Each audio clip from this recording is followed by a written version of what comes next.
کل مجھے کسی نے کہا کہ ٹک ٹاک پہ لڑکیاں بہت زیادہ بےہودہ لباس میں آ رہی ہیں، اس کو روکے. میں نے کہا جانے دو جہنم میں، جانے دو، بہت بڑی جہنم اللہ کی، اٹھا کے آگ میں پھینک دے گا. وہ نہیں، اس کو کوئی ٹینشن نہیں ہے خدا کو. جب یہ لڑکی پیدا ہوئی تھی، اس کی ماں کی چھاتیوں میں خدا نے دودھ پیدا کیا نا اس کے لیے. یہ اندھی ہے کیا؟ نظر نہیں آ رہا اس کو؟ ماں کی محبت اس کو خدا نے دی نا، اس کے لیے سارے انتظام، اس کو حسن دیا، جوانی دی. آج اس سے پورے کپڑے نہیں پہنے جا رہے، اتنا سا حکم خدا کا فالو نہیں کر رہی ہے یہ. اور ماں باپ کو دیکھو، اپنی بچیوں کو پورے کپڑے نہیں پہنا جا رہے ان کو. لڑکا پورے کپڑے، پوری آستین کے ساتھ، لڑکی سلیو لیس. اگر کسی باپ کو، ماں کو بولو بھائی یہ بچی کو آپ پوری آستین کیوں نہیں پہناتے، تو جواب کیا ملے گا؟ بھائی لڑکی ہے، بچی ہے، تو وہ بھی تو بچہ ہے، اس کو پورے کپڑے کیوں پہنائے ہوئے آپ نے؟ آپ ابھی سے ننگا پن سکھا رہے ہو اپنی بیٹی کو. تو یہ بات خوب سمجھ لو، قرآن کے الفاظ، تمتعوا فإن مصيركم إلى النار. اللہ کہتے ہیں مزے اڑا لو، میں نے حجت تمام کر دی ہے.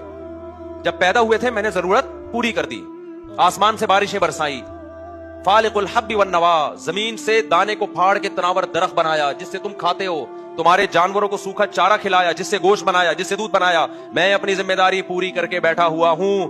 اب میں اگر کہہ رہا ہوں لڑکی پورے کپڑے پہنے، وہ پردہ کرے، وہ ٹک ٹاک پہ، یوٹیوب پہ اپنے جسموں کی نمائش نہ کرے، پھر بھی اگر کوئی کر رہا ہے اور میری طرف سے عذاب نہیں آتا، تو لا تحسبن اللہ غافلا عما يعمل الظالمون. اللہ کہتے ہیں یہ مت سمجھنا کہ میں غافل ہو گیا ہوں، میں پیدا کر کے خرچہ دے کے بھول گیا ہوں. نا نا نا نا نا. باپ اپنے بچے کو پڑھائی کے لیے بھیجے خرچے کے ساتھ، وہ غافل نہیں ہوتا. وہ کہتے تو آ، پھر میں دیکھتا ہوں تیری کیسی ٹانگیں توڑتا ہوں، میں تجھے جائیداد سے آگ کرتا ہوں. خدا کیسے غافل ہو جائے گا بھائی؟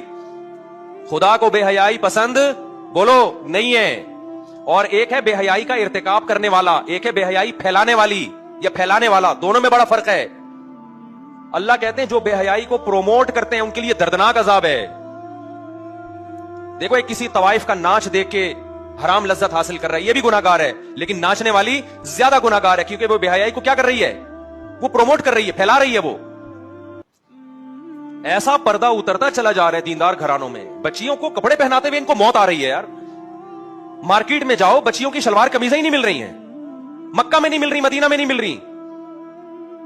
کیا ہو گیا بھائی؟ یہ بچوں کے جب پورے کپڑے مل سکتے ہیں لڑکوں کے، لڑکیوں کے کیوں نہیں مل رہے؟ تبلیغ میں وقت بھی لگ رہا ہے، 4 مہینے لگ رہے ہیں، بزرگوں سے تعلقات بھی ہیں، تہجد بھی نہیں چھوٹ رہی. جب بیٹی کا لباس دیکھو تو آدھے کپڑے.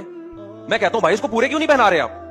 کہتے ہیں ایکچولی وہ وائف گئی تھی مارکیٹ سے، یہ اٹھا کے لے آئی، وہ کہہ رہی کوئی بات نہیں جب بڑی ہوگی. میں نے کہا نا نا نا، بڑی ہوگی نہیں پہنے گی. آپ بچے کو بچپن سے برہنہ رکھو، بڑے ہو کر کبھی کپڑے، آدھی ہو جائے گا، پھر وہ اس میں حیا ختم ہو جائے گی.